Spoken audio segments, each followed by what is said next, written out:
Olá, família brasileira, tudo bem? Sou Tricurte, este é o podcast do profutbol.com.br e... Crise conjugal. Crise conjugal, sair de casa... Não, falando sério agora. Meu querido Eduardo Miceli está passando por um momento importante na vida dele, um momento profissional importante. E, como ele mesmo disse aqui no podcast, palavras dele, ele não está com o tempo que ele gostaria de ter para gravar o podcast de maneira adequada, que vocês merecem e que os assinantes merecem, porque os assinantes do nosso site pagam para isso. E ao contrário do ano passado, que ele estava tudo na ponta dos cascos, né? Então, ele vai focar nesse momento profissional dele, neste mês de abril, até o dia 6 de maio, mais ou menos, então mais um mês. E enquanto isso, como eu tenho que continuar na atividade, estou aqui com o Davis Chiodini. Antes de passar a palavra para o Davis, então. O Dudu fica fora até maio, mas ele volta, tá, gente? Não é como se eu fosse o Aaron Rodgers, ele fosse o Mike McCarthy, Davis. Você é um bígamo sem vergonha, é isso que você é. Até mais, eu sou cadinho. É isso que você é. Eu sei que quando não tô, aquela sirigaita chamada Henrique Bulho vive circulando por aqui, e aquele outro queixudinho, Felipe Vieira, também dá uma passada. Não, o Felipe eu ainda não dei um oi sumido para ele. Eu tô bem atento. Não. Mas vai acontecer. Vai acontecer, logo menos vai acontecer um oi sumido pro Felipe também. Então, o meu querido Dudu está num momento aí importante da vida dele, e isso acontece com todos nós, e pode acontecer com todos nós, acho que talvez só comigo que não, porque tive a sorte de poder trabalhar só com esporte. Mas o Davis tem outra profissão, o Felipe também, o Eduardo também, e vida que segue, tá, gente? Mas o Dudu volta em maio, podem ficar bem tranquilos, que eu sei que vocês estão com saudade dele, eu também tô. Mas a gente achou melhor assim, ele também achou melhor assim, e segue a vida. Davis, você é um homem que não deixou a peteca cair, inclusive foi muito elogiado pelas pessoas, pelos ouvintes. A gente tem uma química legal, a gente conversa aí quase todo dia alguma aleatoriedade. Essa do Cadinho, por exemplo, é uma referência à Avenida Brasil. O Cadinho tinha 3 esposas. E eu tô nessa pegada aí de Cadinho. No podcast, né? Cuidado com o que você fala. Não, na minha vida pessoal, não. Na minha vida pessoal eu tô tranquilo. E vamos lá, vai. Tem muita pauta pra gente falar hoje. O foco do nosso programa é o top 5 do draft, certo? Certo. A gente vai falar de draft nesse programa aberto aqui. Para quem quiser ouvir as treta, Aaron Rodgers, etc, a gente vai gravar um podcast separado para isso. Você tem alguma coisa para dizer, Davis, sobre isso aí? Chilique, né? Quanto chilique num homem só que agora chegou e nem para desmentir o que foi falado e basicamente falou que seus ex-colegas de time são recalcados. Essa é a expressão. Então, assim, só não vê quem não quer que Aaron Rodgers é diva. Isso não quer dizer que a gente está isentando o Mike McCarthy de nada. Tá? Ninguém está dizendo que o Mike McCarthy era bom ou que ele estava certo. Mas que Aaron Rodgers é um cara difícil de se lidar e é um cara complicado no vestiário, para mim não resta dúvidas. Bom, junto com o Davis, eu vou dar já dei minha opinião num vídeo que tá lá no YouTube, youtube.com/curte1991. Se você está ouvindo podcast no YouTube, tá por aí o vídeo, inclusive, só você ver depois. Mas eu vou abrir aspas aqui, eu vou ler o que ele disse e a gente vai debater um pouco isso no podcast assinantes dessa semana, tá? Abre aspas, essa coisa não é nenhum mistério, foi um ataque baixo de um escritor tentando avançar em sua carreira com coisas, em sua maior parte, relevantes, com a ajuda de jogadores mordidos que têm uma agenda a executar. Você pode traduzir o bitter para mordidos ou recalcados, como o Davis falou. Sobre o Mike McCarthy, ele disse: amo Mike, tivemos nossos problemas, mas resolvemos cara a cara. A ideia de que eu tinha uma treta com ele é ridícula. Onde que estava essa treta quando ganhamos o Super Bowl, quando ganhamos os 19 jogos em seguida? Então, o Aaron Rodgers dando declarações aí sobre o artigo do Bleacher Report, que explodiu na Twitter aí, na blogsfera, etc., de futebol americano no final da última semana. Eu já dei minha opinião, eu acho que o Aaron Rodgers tem culpa no cartório, sim. Acho que ele é o principal culpado, não, porque o comandante da paçoca é o Mike McCarthy, e o Mike McCarthy deixou a maionese desandar, né? Agora, que o Aaron Rodgers me parece uma grande de uma diva, isso é muito nítido e ele mesmo não nega nas declarações. Em nenhum momento, ele meio que diz muito sobre a relação com o McCarthy, mas em nenhum momento ele nega as acusações desses jogadores parte por parte, né? Eles só chamam de grandiosas mentiras e jogadores irrelevantes e recalcados. Então, ele mete o pé no peito do Greg Jennings e de outros tantos que acabaram sendo fonte para essa matéria do Bleacher Report. E para terminar, ele tem uma última declaração. Nós, como fãs dos Packers e Packer People, né, povo Packer, temos que honrar Mike McCarthy e respeitá-lo da forma adequada. Tivemos uma grande trajetória.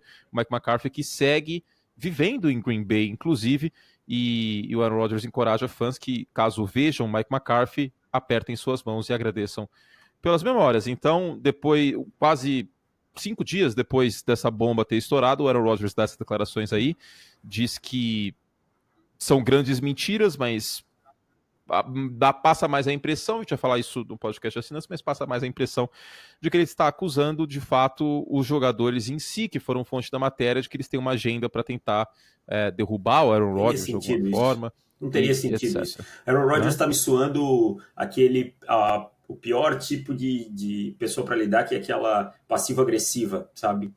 Na frente dos outros é passivo.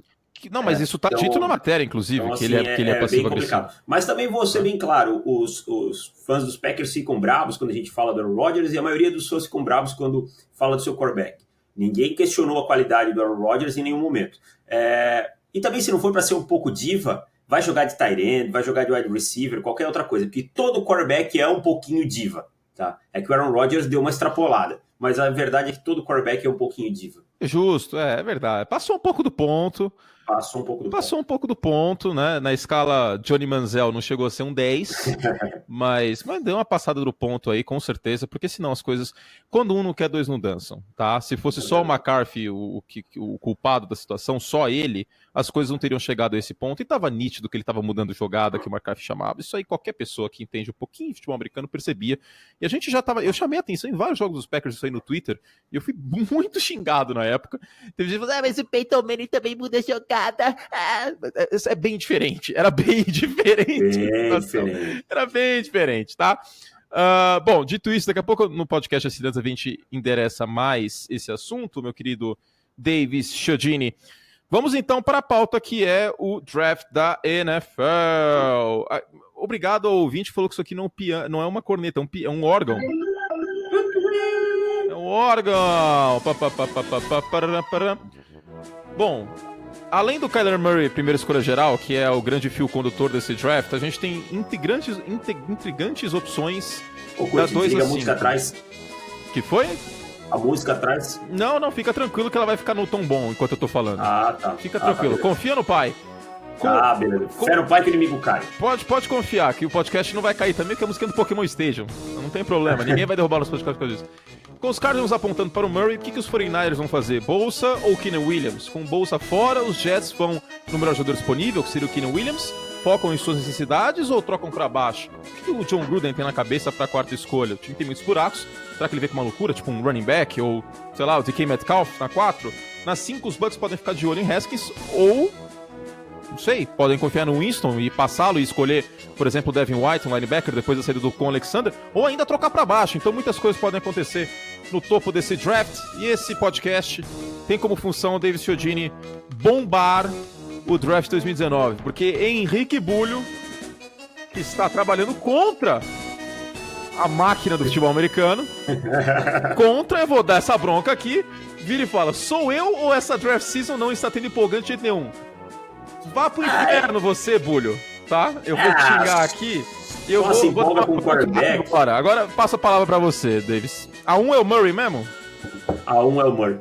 A 1 é o Kyle Murray. Não tem mais pra onde fugir, tá bem claro, tá todo mundo já jogando o dinheiro e o que faz no Rosen. Quem quer o Rosen já tava jogando as propostas na mesa pros Cardinals. Não, acho que não tem mais como escapar. O boato forte, Peter King, que é renomado e é uma das pessoas que a gente tem que respeitar, é que os Cardinals estão sendo pressionados a só trocar o Rosen no dia do draft à noite por causa da questão da audiência. Já tem esse boato rolando bem forte. Mas é Kyle Murray pro Cliff Kingsbury rodar o sistema dele, parece que não tem mais para onde fugir. Então, com isso, os 49ers têm a board completa praticamente na 2, que os 49ers não têm interesse em quarterback. Você concorda com o Jimmy Garoppolo lá? Um homem muito bonito, um homem maravilhoso, um homem que não pode ser substituído por um quarterback calouro, né? Isso não vai acontecer. Você tem umas coisas, algumas certezas do draft, acho que os 49ers não vão de quarterback é uma delas.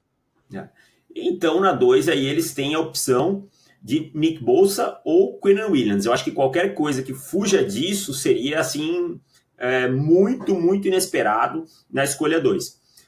Até pouco tempo atrás, Bosa era dado como uma escolha certa por conta dos problemas de pass rush dos 49ers. Foi um dos times com o pior pass rush na temporada passada. Isso prejudica demais o trabalho de uma secundária que já não é uma secundária de elite, né? Só que nessa intertemporada, os 49ers foram atrás do Dee Ford e trocaram pelo Dee Ford, que era do Kansas City Chiefs, que teve uma excelente temporada no ano passado e que é um pass rusher. Com isso, abriu-se a possibilidade deles draftarem o Quinnen Williams, que é o melhor jogador desse draft, que é o primeiro na board geral de todo mundo. E aí fica aquela dúvida. Quinnen Williams e DeForest Buckner pelo meio seria um miolo sensacional. Você já tem o Dee Ford pressionando. Mas agora, passar um pass rush também para pegar um jogador de interior de linha defensiva, ter 2 pass rushes de elite é importante. Fora que o Dee Ford é um jogador bem inconsistente. Então, assim, fica essa dúvida. Eu não vejo os 49ers vendendo a escolha 2. Eu não sei se você concorda comigo, mas eu não vejo eles vendendo a escolha 2. Eu acho que o John Lynch já acumulou e fez tudo que ele queria com as picks nos drafts passados. Eu escolheria o Quinnen Williams. Mas, para mim, eles vão de Nick Bosa para fortalecer esse pass rush pelas laterais. E aí pegam um jogador, porque a classe de interior defensive lineman é muito profunda.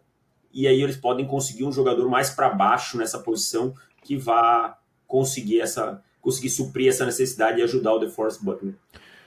É um grande problema, né? Alguns torcedores dos 49ers chegaram a mencionar isso. Mas por que a gente escolheria o Nick Bosa se já tem o Dee Ford e já tem jogadores ali que, em tese, poderiam reforçar o pass rush? E de fato, a impressão que passa para o torcedor é essa, né? E aí eu volto ao ano de 2014, no qual o New York Giants já tinha o Victor Cruz e, mesmo assim, draftou o Odell Beckham Jr. na primeira rodada, no topo da primeira rodada. Então não é porque o time acabou de gastar uma escolha de segunda rodada trocando pelo Dee Ford que o time necessariamente passaria num talento como o Nick Bosa. O Nick Bosa é um cara muito completo, é o melhor edge da classe, tá? É uma classe interessante para edges, cada um tem o seu ponto forte, seu ponto fraco. Não é um cara Von Miller, não é um cara Khalil Mack, mas ele é bem completo, né? Ele é um cara bem completo.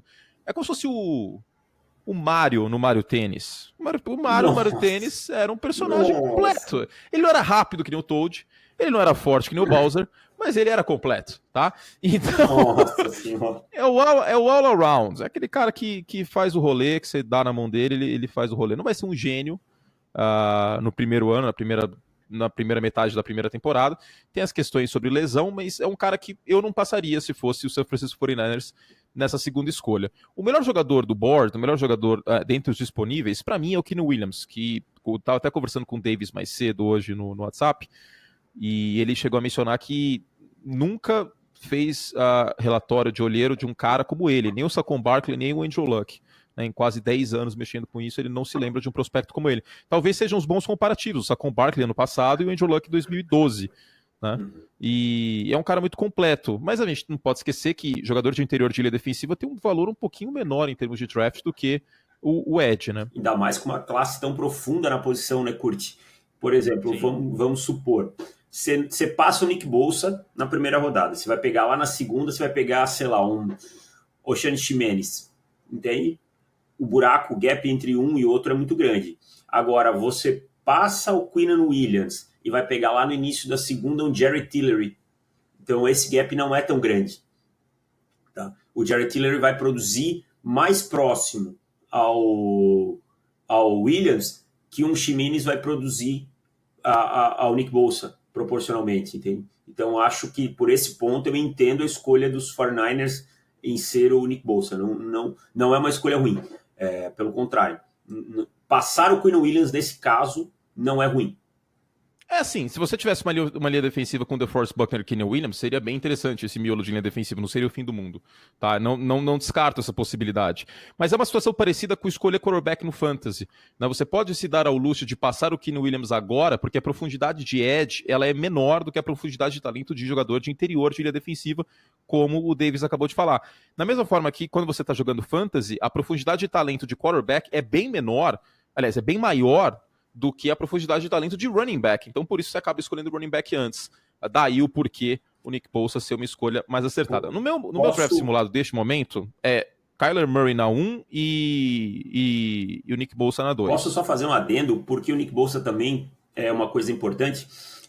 Você precisa nessa divisão de edges. Por quê? Você tem Jared Goff constantemente fazendo rollout, corridas em zona, esse tipo de coisa no sistema dos Rams.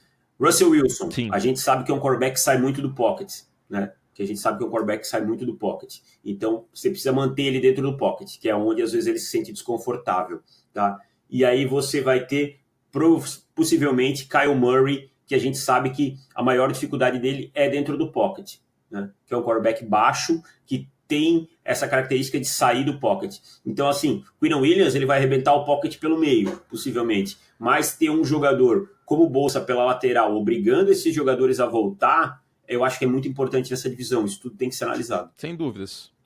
Sem dúvidas. Nessa divisão, um edge fica ainda mais interessante. Se você tiver o Dee Ford exclusivamente para a função do pass rush, o Nick Bosa é um cara competente para parar o jogo terrestre também, pelas pontas, para selar o edge. Eu acho que a melhor escolha aqui para São Francisco é o Nick Bosa. Para terminar sobre essa história da 2, trade down aqui, descer no draft e acumular escolhas, é uma possibilidade para São Francisco ou não? Só se eles estiverem apaixonados pelo Brian Burns, mas eu acho que teria que pagar muito para São Francisco descer aqui para passar a bolsa. Tá? Acho que teria que dar a escolha de primeira rodada do ano que vem, alguma coisa assim. Eu não vejo de maneira nenhuma. Os 49ers estão num modo em que eles já começam a remontar o time para ganhar. Eles precisam ganhar nessa temporada. A torcida já não aceita mais essa remontagem por tanto tempo. Já pagaram caro no Jimmy Garoppolo, então precisa ganhar. Para ganhar, precisa dos melhores jogadores. Para ter os melhores jogadores, não pode ficar dando trade down. Boa, Davis. Davis, você assistia Hermes e Renato? Mais ou menos, cara. Seu bolsa, meu.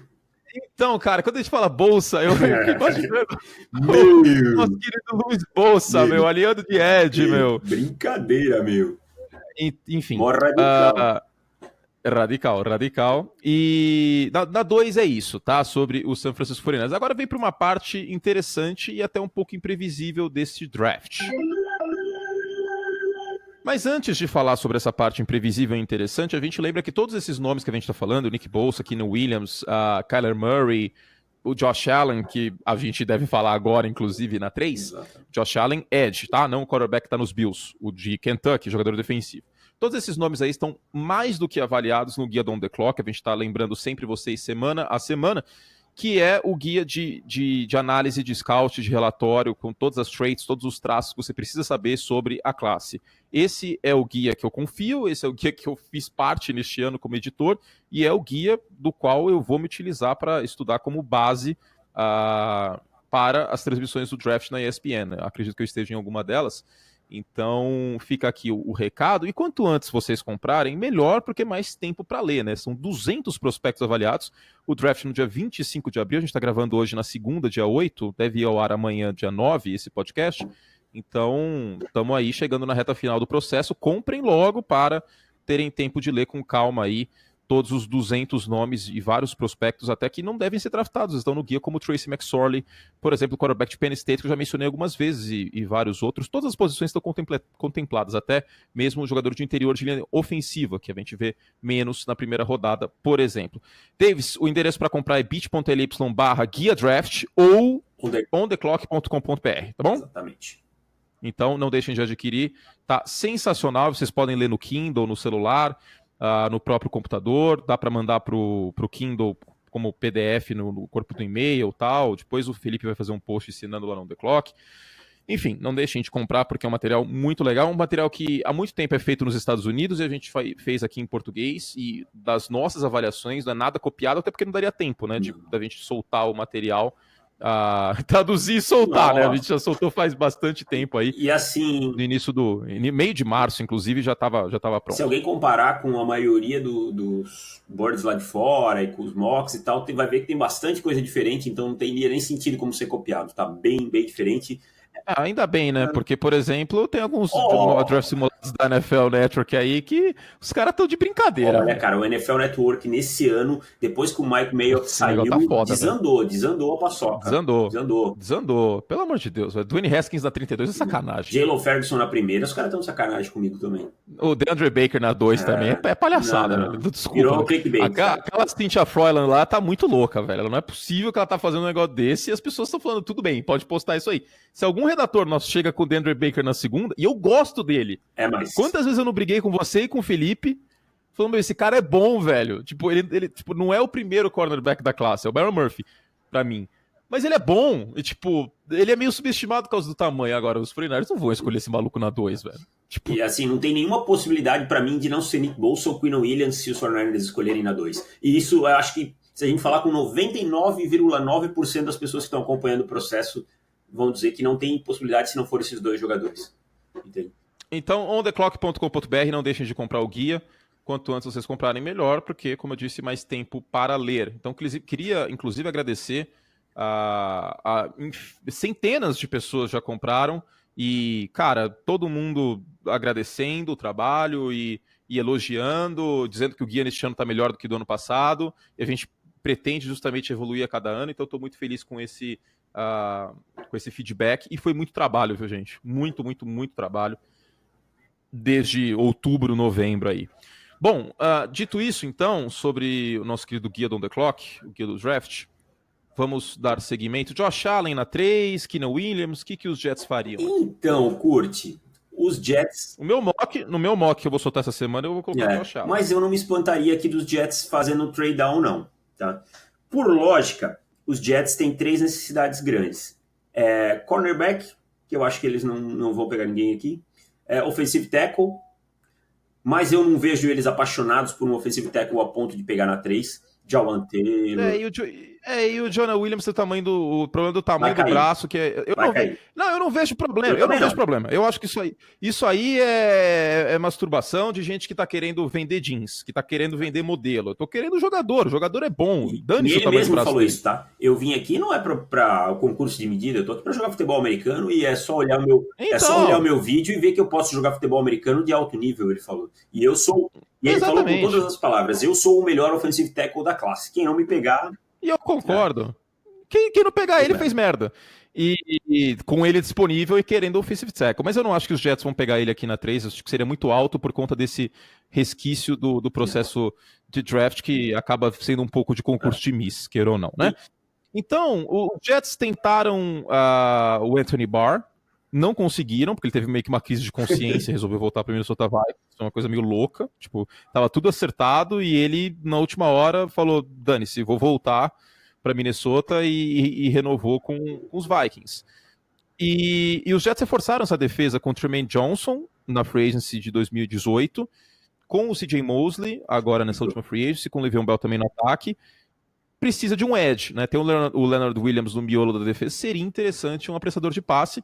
E com o Nick Bosa já saindo na 2, acho bem provável que os Jets passem o Josh Allen. Não é o meu segundo melhor edge. Meu segundo melhor edge é o Brian Burns. Acho que o seu também. Meu também.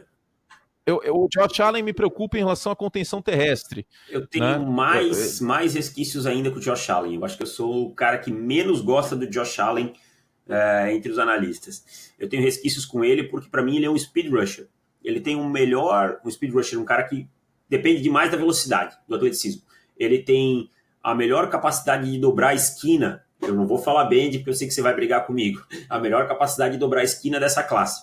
Mas eu acho que falta para ele variedade de movimentos de pass rush, de pressão. Ele não usa tão bem as mãos. Ele joga com o peito um pouco alto em determinados momentos. Isso me incomoda para um jogador que vai ser uma escolha número 3 no draft. Eu acho que esse peito alto é o que mais me incomoda, viu? Porque pegando um offensive tackle com a técnica adequada de mãos, ele vai apanhar. E assim, na NFL, todo mundo joga muito baixo, com o pad level baixo. Você tá na elite da elite. Você não tá mais no college football, entendeu? Em que tem lá um meia boca lá que você deita e rola. entendeu? Então, assim, se eles pegassem o Brian Burns, para mim, ok, bela escolha, entendeu? Precisamos de um edge, fomos no Brian Burns, um jogador para jogar naquele sistema deles em que o edge joga mais em pé, em 2 pontos, com braços longos, que consegue criar pressão. Agora, Josh Allen, acho que é valorizar demais o atleticismo na 3. Eu não pegaria na 3. Tá? Putz, cara, a 3 é muito... Assim, não tenho problemas com ele. Que daqui a pouco as pessoas vão achar que eu tenho uma perseguição com o nome de Josh Allen. Não tenho. Não tenho também. Se os Bills tivessem pego o Josh Allen na segunda rodada do ano passado, tudo bem. Eu não ia perseguir o cara. Não ia ficar causando toda hora. Se o Josh Allen, linebacker de Kentucky, fosse escolhido no meio da primeira rodada, ok, entendeu? Assim, se forem os Jets pegando ele na 3, eu não acho que vai ser nenhum fim do mundo também, sinceramente, porque os Jets até tem um time arrumadinho aí pra brigar por white card da Conferência Americana.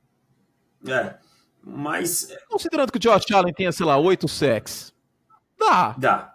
Com o Sam Darnold evoluindo, dá. Mas assim, o Josh Allen tem um potencial muito grande de boom or bust pra mim, cara. Sim. Ou ele chega e arrebenta, ou ele some, sabe? Eu não vejo ele com um cara assim com uma evolução grande nisso tudo que eu falei. Ele é um jogador bem inteligente, ele até joga alguns momentos em cobertura, como aquele linebacker mais tradicional, mas eu não vejo ele, eu não vi nada de evolução dele do tape do primeiro dia da temporada de 2018 para o último tape nesses pontos. Ele venceu sempre pelas mesmas coisas. Velocidade, capacidade de bater o offensive tackle pela lateral e chegar no quarterback com muita força. Tá? Ele é um cara dotado de uma habilidade atlética excepcional. Então, assim, para gastar isso na 3, tá fora de cogitação para mim. Mas... A terceira escolha é muito valiosa. Ela é muito valiosa. Você tem que pegar um All-Pro na terceira escolha. Não um cara... Pegar um cara que é boom or bust, a não ser que fosse assim uma coisa... Uma necessidade gigantesca que não tem como... Mas se não tivesse ninguém, Curti, se não tivesse ninguém na posição, talvez, vamos lá, o time precisa de mais de um edge e não tem nenhum outro. Saiu o Bolsa, era o único, entendeu? Aí eu até vou entender. Não vou concordar, vou entender. Mas... Não, é o cenário. Eu não vou concordar, mas eu não vou criticar tanto os Jets se pegaram o Josh Allen na 3, tá? Porque é um time que precisa de um apreciador de passe e é o que vai ter ali. Não é como se eles falassem, não, então tudo bem. Então, 2020 a gente vai lá e pega outro edge rusher. Não, né? Contentar com um cara na segunda rodada. O ideal pra mim aqui seria, só pra encerrar os Jets, seria trocar pra baixo. Mas, tipo, trocar pra baixo pra 10. Assim. Pra 8. Pra 10. Pra 10? Pra 10. Você tá de sacanagem comigo? Agora que eu me liguei... Pô, você tá de sacanagem comigo? Você quer que a gente suba pra 3 pra pegar quem? O Drew Locke? Você tá maluco? Cara, David, se isso acontecer, eu vou ter um ataque de riso na transmissão do draft, que eu acho que eu vou beirar um ataque epilético. Vai chegar quase a esse ponto, beleza, cara. Porque eu vou começar a imaginar a sua reação de uma maneira assim... Eu vou estar em live com o The Clock, depois você vai assistir. Eu vou entrar em pânico. Provavelmente eu vou entrar em pânico, que é o que eu tô imaginando. Ano passado eu fiquei... assim, não vão escolher o Josh Allen e graças a Deus passou, cara, e virei meme na época, mas tudo bem, tá tudo certo. Mas assim... Bom, a situação aqui desse podcast nada mais é do que um grande draft simulado com muitas opções, né? Ficou legal esse podcast. A gente pode fazer o próximo episódio, inclusive, semana que vem, da 9 a 10. Da 6 a 10? Desculpa, da 6 a 10. Tô com a 10 na cabeça. Só queria fechar rapidinho nos Jets uma coisa. Quinnen Williams é o melhor jogador do board, tá disponível. Eu sei que os Jets têm uma linha de defesa, o interior de linha defensiva bem consistente, com alguns jogadores interessantes. Mas o Leonard Williams vai ser agente livre em 2020, tá? Sempre eu falo isso e às vezes eu sou xingado por isso. Sempre olhem os contratos acabando no final daquela temporada, porque aqueles jogadores vão custar muito caro, tá? Se eles forem bons jogadores, vão custar muito caro. Então, se os Jets estiverem pensando que o Leonard Williams vai pedir muito dinheiro, não estranharia eles escolhendo o Quinnen Williams na 3, que seria uma escolha sensacional. Bom, na quarta escolha não tem como prever. Não tem. Aí é o mais maluco de todos. Aí, então eu vou até colocar aqui o rap do ovo, Sérgio Malandro e Faustão, porque... seria tipo, John Gruden é o Sérgio Malandro e o Faustão é o Mike Mayock. Inspetor Mayock e o malandro. Eu não tenho ideia do que o Gruden vai fazer nessa escolha. Não tenho a menor ideia. Ninguém tem ideia. Qualquer coisa é plausível. Tá. Ele pode trocar pelo John Ross, porque o John Ross é rápido. Nossa! E assim, John Gruden a gente sabe que tem aquela mentalidade old school football, né? Não desapegou. Ou será que ele tá enganando todo mundo? Não, eu acho que não. Mas assim, um alento pros torcedores dos Raiders é a presença do Mike Mayock, né, cara? Que eu acho que pode ser um freio, assim, para as loucuras. Ele não buscaria o Mike Mayock se ele não quisesse ouvir o Mike Mayock. E o Mike Mayock não viria se não fosse para ser ouvido, imagino eu. Você concorda comigo? Sim, concordo. Você pode dar um histórico até para quem não conhece o Mike Mayock, de quem é o Mike Mayock. O Mike Mayock, durante anos e anos, foi o principal analista de draft da NFL Network. Quando a NFL Network começa a transmitir o draft, o Mayock é o Mel Kiper da NFL Network. Ele é o cara que tinha... Pra vocês terem ideia, o Mayock soltava, né? Agora ele não vai soltar mais. Mas ele soltava só um draft simulado todos os anos, na véspera do draft. Na quarta-feira, véspera de draft, tinha um programa de 1 hora dedicado só a isso na NFL Network, e era o cara responsável pelas avaliações lá no NFL.com também, né? Era o cacique da tribo, agora não é mais ele, e aí virou uma bagunça. Eu, só por Deus, sei lá quem que vai transmitir isso. E era bom com ele, hein? Ele é bom, ele é muito bom. Ele é muito bom. Ele avalia muito no jogador o que precisa ser avaliado. Ele é um cara muito objetivo, assim. Ele olha no jogador o que o jogador até onde ele pode chegar, o que ele pode fazer e descarta logo aquele jogador que não serve, ou aquele tipo de coisa onde tem um problema. Ele é muito inteligente e tal. Então ele agora é o general manager, né? Nos Raiders. General manager que não é general manager, né? É amigão. Tipo... Ele é o amigão. Ele é o parça do John Gruden. Parça do John Gruden, que situação. Ele não é o cara que vai apitar, ele não é o cara que vai falar assim, ó, quero tal jogador. É uma situação semelhante ao Scott Pioli no New England Patriots durante muitos anos, ou o Nick Casario agora. Quem apita o negócio é o Bill Belichick, né? Que não é o general manager, embora no caso dos Patriots não exista o cargo de general manager e no papel o Mike Mayock tem esse cargo. Agora, vamos ver. Todo mundo sabe que quem apita ali é o John Gruden. Vamos ver se no draft quem que vai chamar o recrutamento. Ano passado, claramente não era uma escolha do Red McKenzie e o Colton Miller na primeira rodada. Que foi bem constrangedor. E foi uma das primeiras vezes que eu ouvi uma situação seguinte. O time tinha 2 birds. Uma do Red McKenzie, que era o general manager, e uma do John Gruden. Isso é uma coisa surreal para mim. Tá? Não tem como o time ter 2 birds. Isso nunca ouvi falar. Não faz o menor sentido, cara. Faz o menor... Não vou fazer essa analogia. Faz. Começou, termina. Não. Em off eu faço. Tá bom. Em off... Em off você sabe o que eu ia falar, né? Sei. Mais ou menos sei. Tá, em off eu faço. Então, tá. Mas você tem algum palpite aqui? Porque, cara, tantas coisas. Pode ser o DK Metcalf, mesmo que o Anthony Brown tenha chego, mesmo que tenha dado uma tonelada de dinheiro pro Tyrell Williams.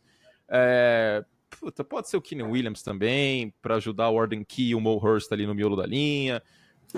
Pode ser o Christian Wilkins também. Pode ser uma cacetada de jogador aqui. Eu não me surpreenderia, sabe com o quê? Com um running back nessa 4. Então, cara, é onde seria bizarro, seria... Porque sabe por quê? Eu fiz um vídeo hoje, ainda não postei no YouTube. Quem é o running back titular dos Raiders nesse momento? Não sei, não faço ideia. Então... E o que o John Gruden gosta? Running backs, tight ends e running backs. Né? E o wide receiver muito rápido. Fast guys. Então, assim... E todo mundo sabe que o tipo de running back que John Gruden gosta. Ele tem que ser um cara... Ele não precisa ser um cara muito veloz, mas ele tem que ser um jogador que consegue quebrar tackles, consegue sobreviver ao primeiro contato e ganhar jardas ali na scrimmage. Né?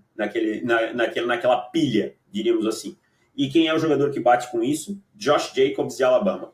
E todos os reportes que eu escuto dizem que o John Gruden ama o Josh Jacobs, de Alabama, que é um cara que não é um grande recebedor, que é um cara que é bem nesse perfil aí, que não teve um Pro Day maravilhoso, que nem o fez Combine, mas isso tudo importa pro John Gruden? Não. Para ele, se ele achar que o Josh Jacobs é o cara, ele vem com o Josh Jacobs na 4. Tá? Outra opção é o DK Metcalf, pela velocidade, pelo atleticismo, pelo porte. Ele vai dizer que é um jogador a complementar o Antonio Brown pelo porte físico. Não, essa altura do campeonato, acho que o John Gruden não se preocupa mais com justificativas. Não. Mas alguma justificativa ele vai dar. né? Não que ele esteja realmente se importando se as pessoas vão achar a justificativa dele plausível ou não. Mas alguma... É que nem... Você sabe qual a diferença do juiz pro desembargador? Não sei. O juiz, ele pensa que ele é Deus. E o desembargador tem certeza. Ele tem certeza. Quando você dá um contrato de 10 anos e 100 milhões de dólares, o cara ele não pensa que ele é Deus, ele tem certeza. Então ele fica irresponsável. Ele não precisa mais justificar as coisas que ele faz pra galera, entendeu? Agora, se ele tiver com um pouco de juízo na cabeça, ele vai atrás de um edge para repor a saída do Khalil Mack, né? Por mais que ele tenha o Arden Key é um bom prospecto só, mas não é um jogador em desenvolvimento, ele precisa de ajuda. Então, assim, você tendo o Brian Burns na 4, para mim faria todo sentido ser o Brian Burns. Não vejo ele apaixonado por nenhum cornerback, só se for... Já passou outra coisa na minha cabeça. Se ele gostar de um cornerback, vai ser o Greedy Williams. É bem Gruden, o Greedy Williams. Alto. Não dá teco. Não. Divinha. Alto. Cara, só queria deixar uma informação aqui. Tem que ser o Brian Burns aqui, cara. Não é possível que o Mayock não vai colocar um pouco de sanidade na cabeça do Gruden. Teve torcedor dos Raiders me xingando no passado, dizendo que o Arden Key fez uma boa temporada. Ok, tudo bem. O Oakland Raiders teve 13 sacks no passado. Nossa. Foi o pior time da liga no quesito. O segundo pior, que foi o New York Giants, teve 30. Teve o dobro, cara. O dobro. Não me venham dizer que o Arden Key jogou bem ano passado, porque não é ele que vai resolver a situação, entendeu? Isso aí é sec do Von Miller numa temporada, entende? É quase o que o Von Miller faz numa temporada. É quase a metade do recorde de sacks numa temporada, 22,5 do Michael Strahan. Tipo, um jogador só. Então, tipo, é uma situação... Aliás, o DeFord teve um número parecido. Deixa eu até ver aqui quantos que ele teve. DeFord, sacks, 2018. DeFord, que agora tá nos 49ers. Aí eu abro o Pro Football Reference. Pra quem não sabe, esse site Reference é uma maravilha. Tem o Baseball Reference, o Pro Football Reference. College Football Reference, tudo. Foram 13 sacks do DeFord. Os Raiders inteiros tiveram a mesma quantidade de sacks que o DeFord. Então, tipo, é mais do que óbvio que Ed é a necessidade aqui. A escolha mais sensata seria o Brian Burns, mas é óbvio que não vai ser ele, porque a gente tá falando do John Gruden. Agora, aí, curte. Se o Kyren Williams sair na 3, o Josh Allen pode ser uma possibilidade real na 4. Também o jogador é o estilo do John Gruden, né? É aquele speed rusher, aquele cara veloz, aquele cara muito atlético, que a gente sabe que é uma coisa que o John Gruden gosta de atleticismo, que ele privilegia isso, esse atleticismo, ele gosta parado nisso, né? Velocidade para ele, velocidade ganha jogos, tá? Então assim, se o Josh Allen estiver disponível, também é uma grande probabilidade, mas olhem como os Raiders são imprevisíveis nesse momento e como a cabeça do John Gruden é imprevisível. A gente fala em N variáveis aqui na 4, cara, e eu não consigo olhar e dizer assim, curte, eles vão escolher tal coisa. Não, eu não consigo.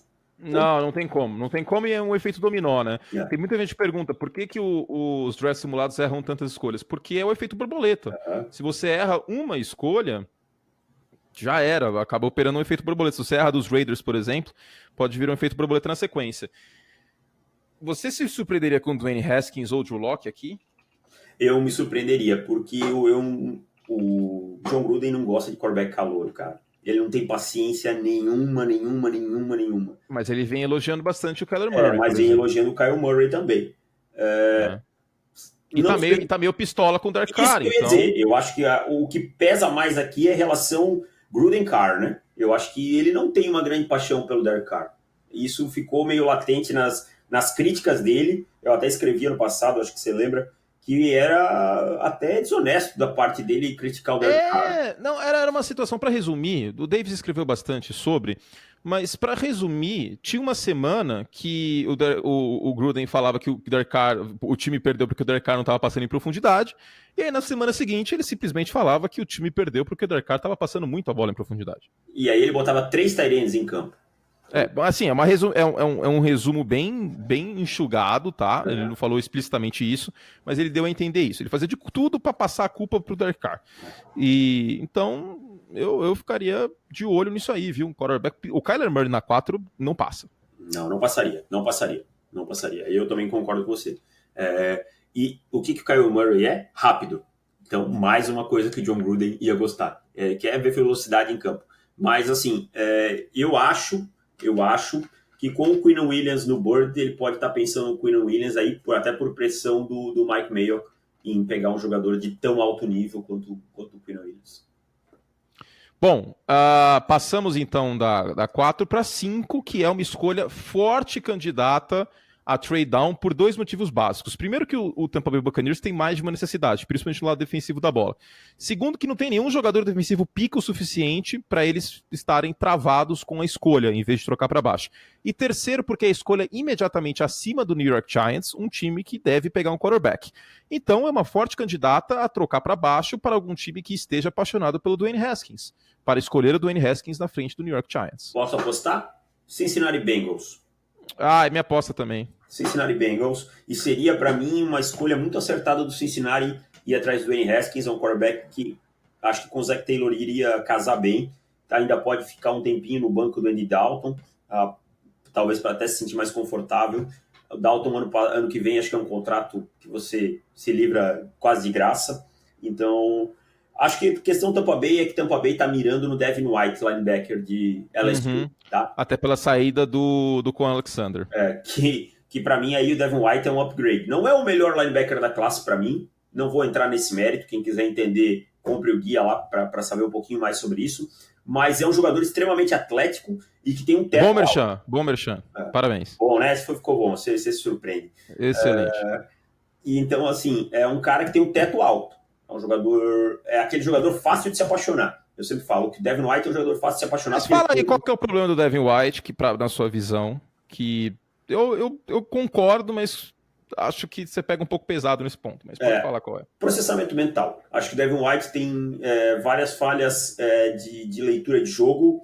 Em determinados momentos ele persegue o corredor tomando ângulos errados. Contra o jogo aéreo ele demora um pouquinho a perceber os padrões de rota, isso torna ele um pouco vulnerável. Morde muito play action, é um jogador muito afoito contra o play action. Então ele vai, quando ele pensa em voltar, já passou alguém nas costas dele. Então são os meus principais problemas com o Devin White. No começo do processo, a gente tinha o Devin White muito, muito, muito alto. Tá? Pensava nele como um dos melhores linebackers dos últimos tempos. Então isso mostra que ele tem teto. Agora, será que ele vai conseguir evoluir? Eu não sei. Para mim, ele teve um decréscimo em 2018. Não é o Roquan Smith. Vamos deixar claro isso. Então, a minha analogia clara é assim. Mac Wilson, para mim, era o Roquan Smith. Tá. E o Devin White, o Tremaine Edmonds. A esse ponto? Não. Os dois são, para mim... Eu acho o Edmonds mais porradeiro, mais, tipo, sem noção em morder play action, essas coisas. Eu entendi a analogia em termos de processamento mental.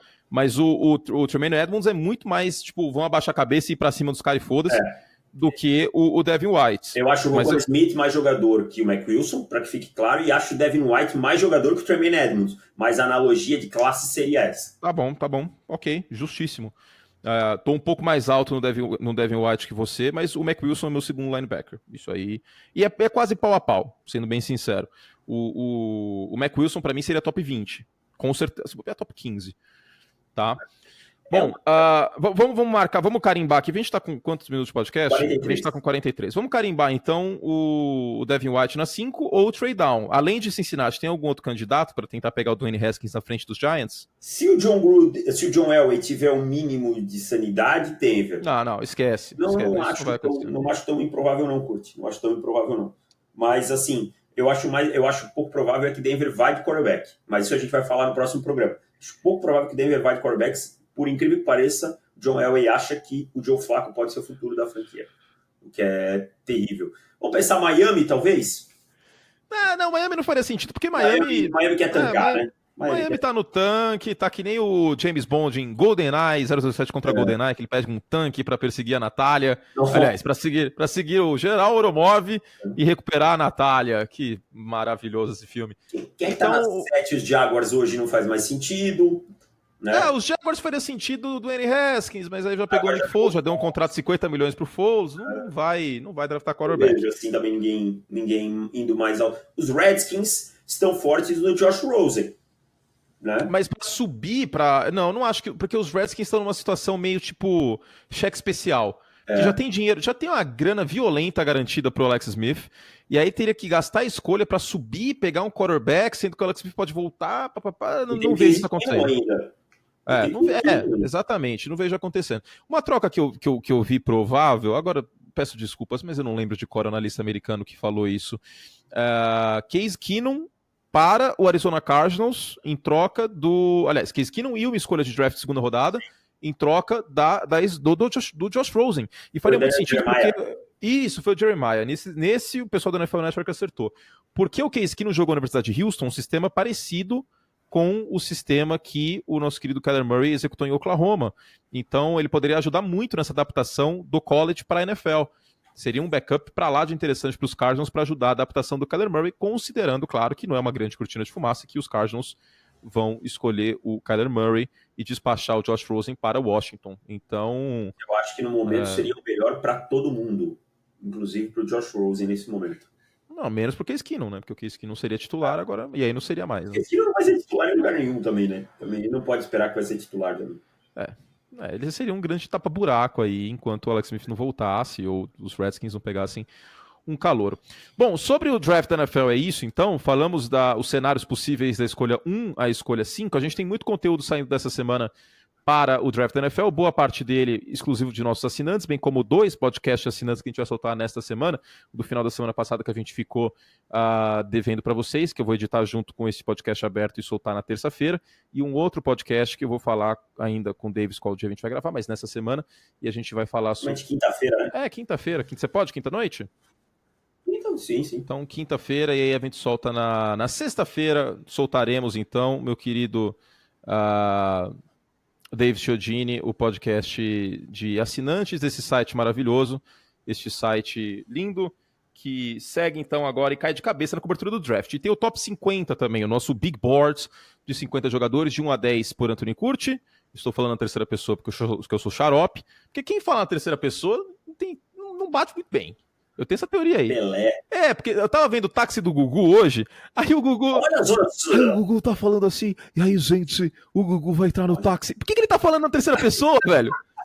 Porque olha, caralho, E o táxi do Gugu era ótimo, porque sempre dava assim, caía uma cobra em cima da pessoa que tava dentro. Ou, tipo, dava um curto-circuito, explodia, e a pessoa ficava desesperada. Ou era um assalto, uma coisa muito louca sempre. Mas e o Gugu hoje seria... com cavanhaque. O Gugu com cavanhaque.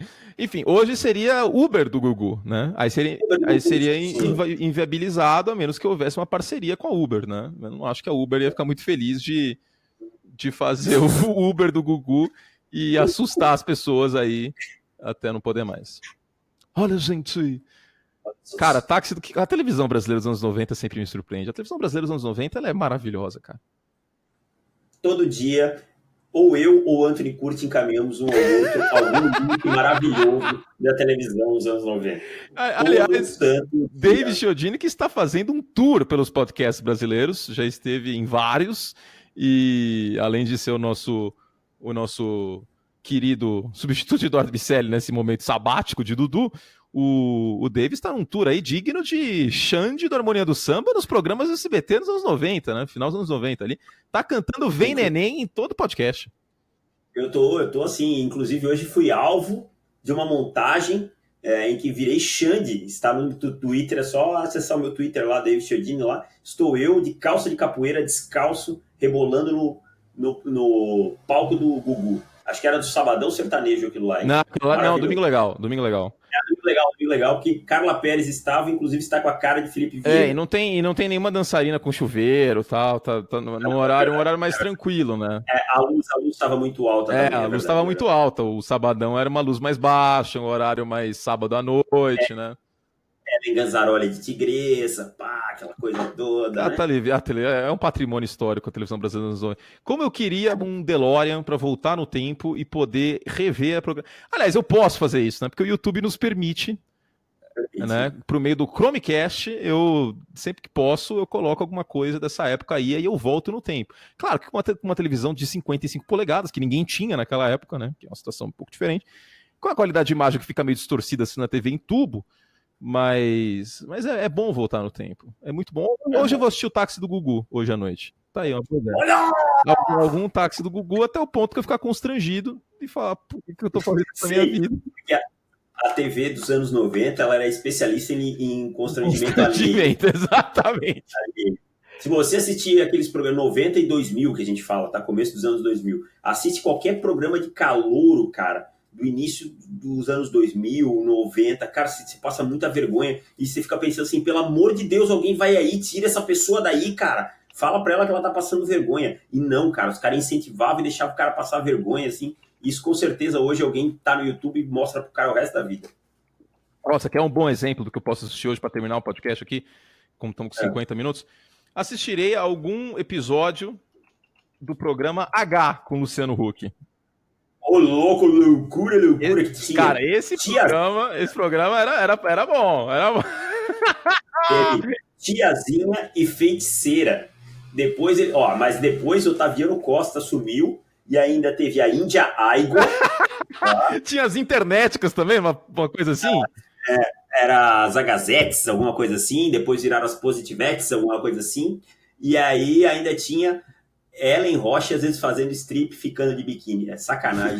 Tinha isso também? E horário nobre, 8h30 da noite, cara. Pra competir com a novela. Ai, os anos 90, uma época que não havia limites na televisão brasileira. Acho que tá aí uma boa definição. Não havia limites. É verdade, né? Porque o programa chamava H enquanto tinha Luciano Huck. Aí depois virou O positivo com o maridão aí da Flávia Alessandra, o Otaviano Costa. Otaviano e a Sabrina Parlatore. Também, bom valor, é verdade. Bom, bom valor aí em termos de apresentação televisiva. Um ótimo apresentador.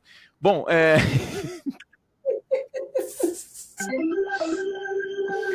Desandou o podcast, não poder mais. Gente, então é isso. Fizemos todos o que podíamos. Obrigado a vocês que ficaram conosco aqui neste podcast. A gente deixou a avacalhação para o final e foi 3, 4 minutinhos, tá? Eu sei que sempre alguém que reclama, papapá, mas dessa vez a gente deixou para o final e foi um podcast bem denso aí. Demos mais de uma opção em termos de escolhas aí para as 5 primeiras escolhas do Draft da NFL. Depois a gente vai das 6 até a 10 e o Felipe Vieira, nosso querido Felipe Don The Clock, está preparando um especial com 3 rodadas no draft, que será exclusivo dos nossos assinantes a partir da 2ª rodada, e esse é o primeiro draft de 3 rodadas que ele vai fazer. Depois ele vai fazer o outro às vésperas, a primeira rodada minha e a 2ª e a 3ª dele. Algo a mais, David Chiodini? Não, só agradecer e dizer, olha só, som de resultado. Só dizer assim, não estou aqui para substituir Dudu, apenas para tentar minimizar. Dudu, saiba que você é insubstituível. Grande abraço. Dudu é insubstituível, com certeza. Dudu é meu Tom Brady. Exatamente. Você é o garoto. Máximo... O Brady está suspenso por 4 jogos. Pensei que você ia dizer o Aaron Rodgers. Aí ia dizer, não sou. Aí é complicado. O Brady está suspenso por 4 jogos, o Eduardo está suspenso até maio. Enquanto isso, Davis estará aqui e terminaremos essa campanha 3-1.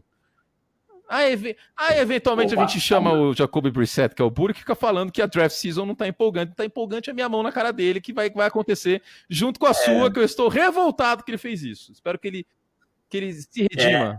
E assim, alguém explica para Anthony Bulho, para Henrique Bulho. Esse é o problema. Esse menino é muito vidrado em quarterback, aí não tem quarterback nem ano passado, e aí ele fica achando que o processo não tá legal, mas não é bem assim, tá? Fora que esse ano ele tá estudando, então ele tá ocupado. Ano passado ele era um baita do vadio, essa que é a verdade. Fosse assim, então 2013 ele ia ter saído do site. Ele ia falar assim, não, se não tem o Geno Smith e o AJ Manuel não são prospectos de primeira rodada, então eu não vou participar da... estamos cobrando sua vacilação aqui, Henrique Bulho. Bom, Dudu, deu saudade aquela hora. É que nem quando você tá no rally rola com outra pessoa e você fala o nome da esposa. Deu vacilo agora, desculpa. Dudu, você tá no meu coração, você tá na minha cabeça. Davis, obrigado então por mais um podcast contigo. Nossa química é muito bacana, muito legal. Você é um amante aí que eu gosto muito. Segue a vida então. Nessa semana tem 2 podcasts assinantes. Não deixe de assinar nosso site improvefootball.com.br/assinar. E tem também o Top 50, que a gente vai soltar essa semana, e logo menos o texto de necessidades dos times, obra minha com o Henrique Bulho, que eu espero que esteja mais empolgado com a draft season, senão eu e Davis pessoalmente encheremos ele de porrada. Certo? Algo a mais? Certo! Então, um beijo carinhoso para vocês, fizemos o que pudimos. Tchau, até semana que vem.